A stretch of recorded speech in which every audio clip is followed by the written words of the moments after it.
Hi, welcome to my channel.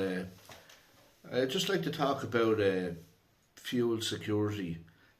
All around the world, there's problems with the price of fuel.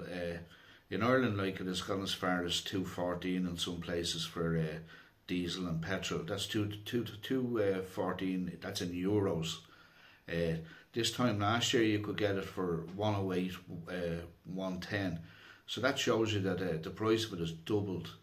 So we're in a perfect storm at the moment. We have green policies, which is putting carbon taxes on the likes of fossil fuels, which is coal, gas, on oil, and we also have the war in Ukraine. So we have supply issues. The likes of Germany relies heavily, and other countries on Russian gas. So it's looking like in the winter coming here, there's going to be power cuts. They also have a lot of cars compared to previous years, which are now electric vehicles. A lot of people are buying electric vehicles because the green policies are making them uh, too dear to run, say, a car on petrol or diesel. So everything is sort of, coming to a head now. And at the moment in the southern hemisphere, they're fearing power cuts because they're not burning the coal, even though there's tons and tons of coal in Australia. Uh, Ireland is trying to be a very good boy in the class and be, as green as you can as regards, the global climate change and stuff like that.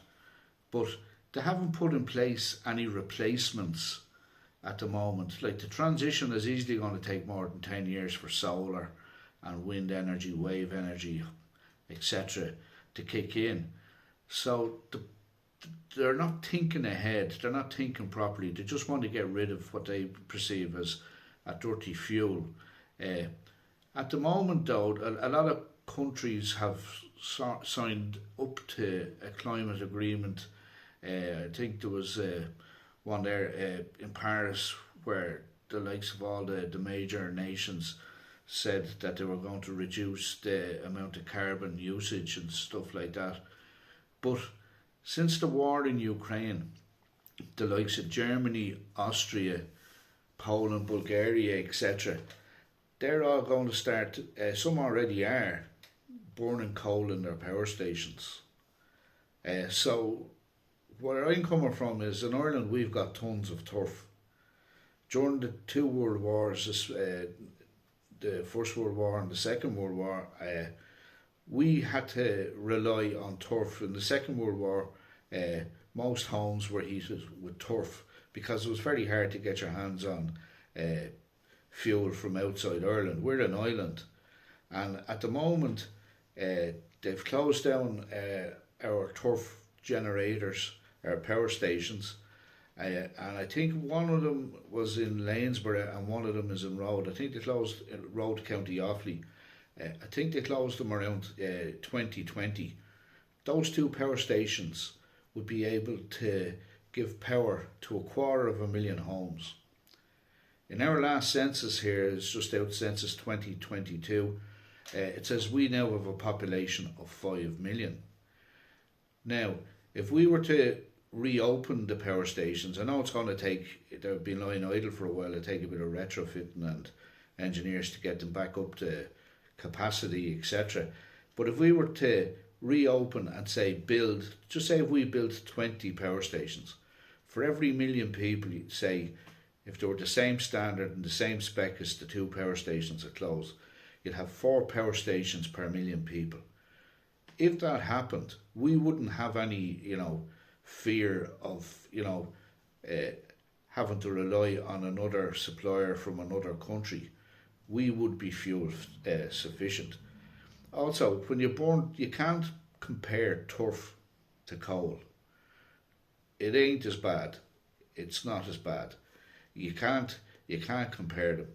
So what I would suggest is, it's going to take about a minimum of 10 years for our power grid to be able to, use the renewables, the likes of wind, energy, the likes of solar power, etc.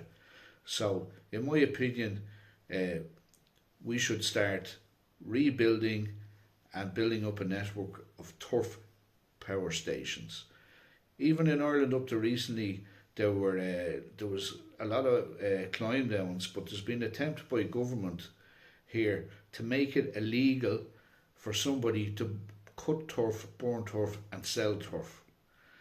It's nuts. It's absolutely nuts when you have fuel insecurity to have idiots in power doing this. I am not against renewables. I think they're a great idea, but they're not here in the quantities to supply power to our nation, and it's not, I don't think, the same in a lot of other countries. I think that they just legislated without having positive, forward thinking, forward planning. Nobody could be against, say, getting electricity from a clean source, but until we have it, we have to wake up and, say, right, we have to have power, we have to have heat in our homes. We don't want people freezing in our homes. So that's basically what I think anyway. You have data centres here now. Some of them, those data centres would take the same amount of electricity as it would to run Cork City, whatever the power, if it does have to be, power cuts or whatever in the winter here, do you think they'll be the first to be turned off? I don't think so. It's the person like you and me who will feel this in our homes. So what do you think? Do you think we should start up our own industries again that could be related to turf? You'll have a lot of jobs, engineers recommissioning the plants. You'll have architects, you'll have labourers, you'll have, you name it. But the big thing is, we will be reliant on nobody else until the renewables come on board. Thank you.